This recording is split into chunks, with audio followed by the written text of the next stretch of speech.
Welcome back to another episode.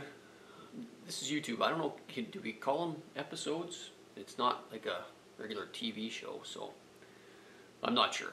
You guys can decide. But anyways, welcome back to another video here, DJB Outdoors.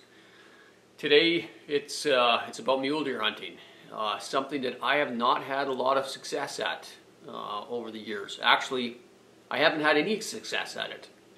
I've been seriously hunting mule deer now for about 6 years. Dabbled in it a little bit before that, but really have gave it a real hard, consistent effort over the last 6 years, year after year after year. You know, traveling down south for at least a week, sometimes two a year. A little bit of scouting in the summertime, and I just haven't had very good luck. I've had some really close encounters. Should have probably had a few bucks on the ground already, but blew a lot of stalks. Missed an absolute monster a few years ago, and yeah, just it's been a real learning curve for me. So it's 2022, beginning of September. I'm heading back down south, and we're gonna try it again. Headed south central 2022 Alberta mule deer hunt. Hopefully I can break my mule deer curse this year. Still got about an hour driving to go yet. Get set up and camp this afternoon, this evening, do some glassing and be at it, hopefully with bow in hand first thing tomorrow morning.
So day one is rolling along. I'm seeing a few deer.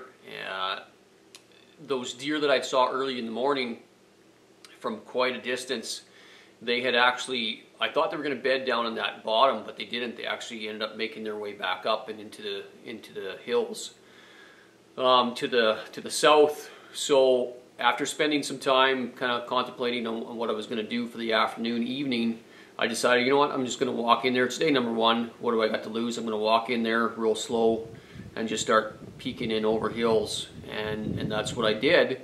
And I ended up finding these bucks bedded in just a little bit of a draw right down in the very right down on the very bottom in that buckbrush or whatever it's called. Barely just the antlers sticking out of the brush there. So pretty lucky to find them, but I did find them. So I moved in as close as I could and got to about, I think it was about 80 yards away, obviously too far to take a shot if they were to stand up. So I knew I was going to have to make some type of a play to try and get in close. And again, it's so tough trying to do spot and stalk hunting when you don't have a cameraman. I'm by myself. So what I ended up doing was this draw was down kind of to my right, and I thought if I go down, if I sneak around and then crawl up that draw in towards them, I can get probably 40-50 yards away, and then I'll just wait for them to stand up and hopefully get a shot. So that's what I did. Left the camera up on the hill where I was, let it just roll, and this is how it turned out.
I don't know. I'm really puzzled as to how those deer picked me off. The wind was good, everything was good, and they spooked. They are clear across this coulee on the other side, almost half a mile away already. That's unbelievable.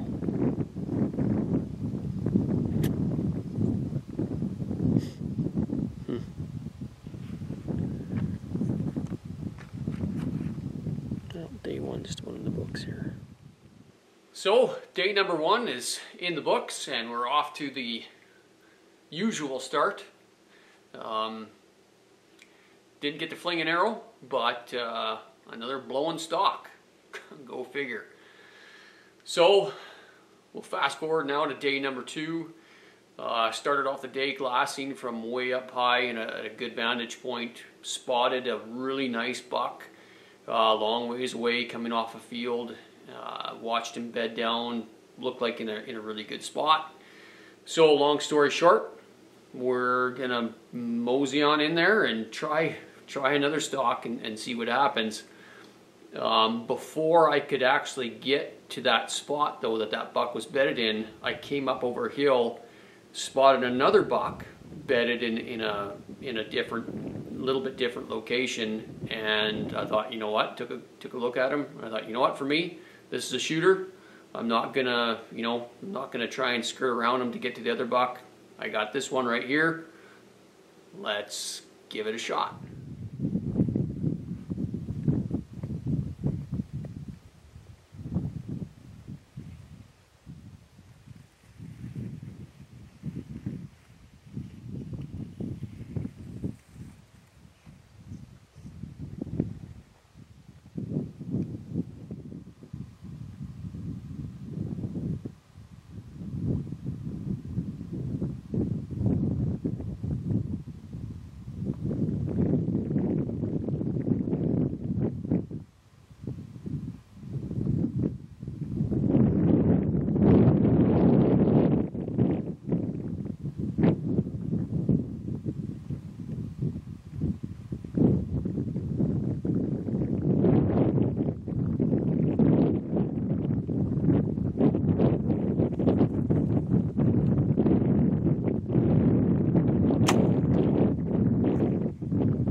missed that deer clean. It's tough to tell out in the sunlight here, but I watched the video and pretty sure I shot right over his back.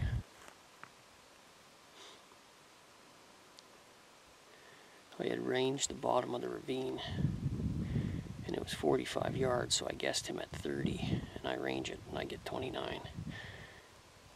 So I don't know if I should have used my 20-yard pin because I'm shooting downhill. I don't know. It's just a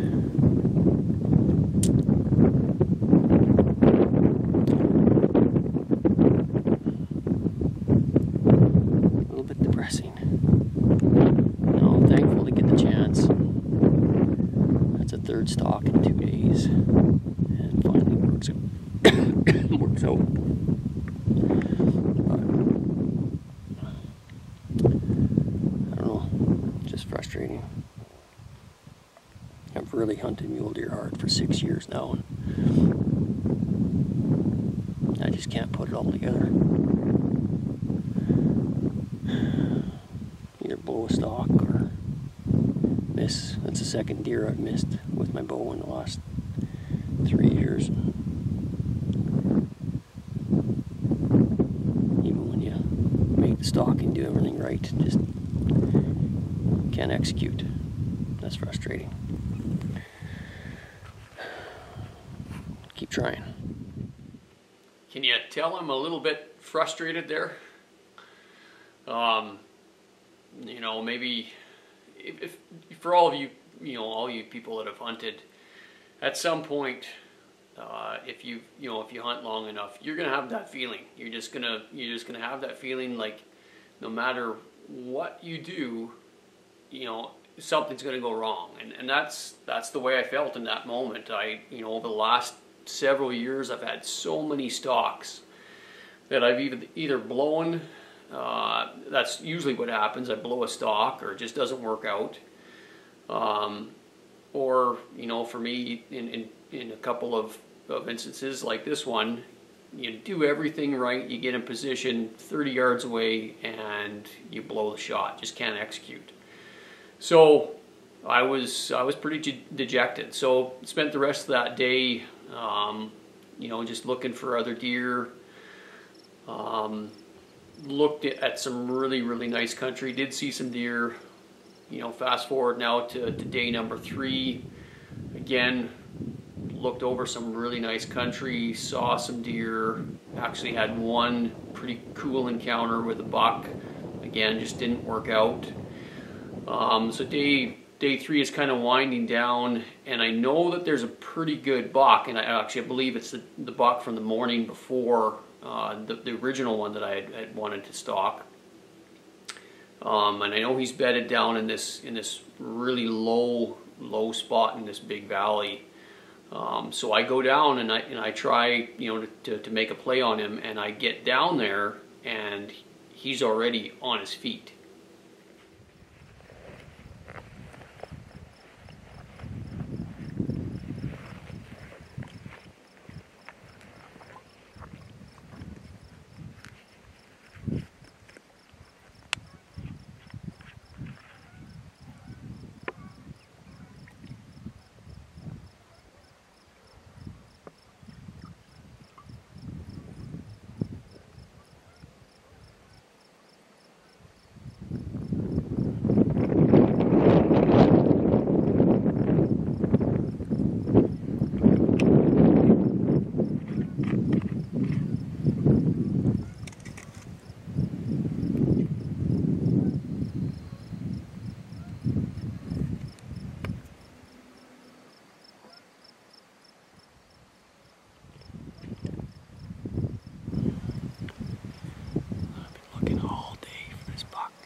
buck, and I finally found him. He came up and into a draw, and I've had to go slow. I really haven't been able to video at all, but I know exactly where he's at. I got maybe 20 minutes of daylight left. I gotta get this done fast.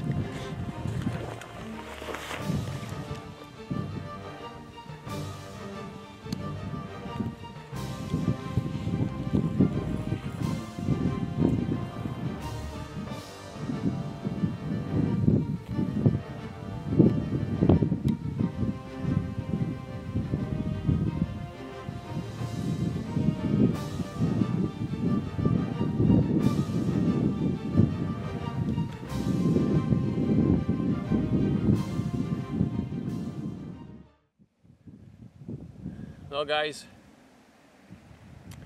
as you can see, I'm sitting here with a mule deer. I know he's not, well, he's everything that I, hoped a mule deer, or my first mule deer would be, but I know if you're watching this, you're probably thinking, well, where's the kill shot? Where's the hunt? And unfortunately, in the end, it just came down to deciding, what was more important, getting an animal or getting an animal on film. And don't get me wrong, getting an animal on film is something that I really strive to do. I take a lot of pride in it. I enjoy sharing my hunts with everyone. But the way this happened last night, there was just no way by myself I could get it on film. He was in a spot up behind me here in the bush, in a thicket, and I had to belly crawl about 80 yards to get to within shooting range. And there was just no way I could bring the camera, my bow, rangefinders, binoculars, everything, and get everything on film. So, I'm, on one hand, I'm sorry I didn't get on film. On the other hand, this is what it took for me to get my first muley. And I mean, I'm super, super proud. He is a beautiful, beautiful deer. I don't know what he'll score. He's probably in the 160s somewhere. For my first muley, that is, I couldn't ask for anything more. Very, very happy. Just an awesome, awesome hunt. Next time we go muley hunting, I'll get it on film. But yeah, I could have went back after I shot him, and I could have staged something to make it look like, and I know there's guys and there's shows out there that do that. That's not what I'm about. I'm not gonna, what you guys see, that's what happened. I'm not gonna, this isn't Hollywood. That's Will Pringle saying. But anyways, thanks for joining me. I really appreciate you guys watching, and I'm gonna head back home and hopefully do a little more elk hunting with Jordan. Maybe Blake. Blake's got some moose hunting later on here in a few weeks. Still got a lot of fall left.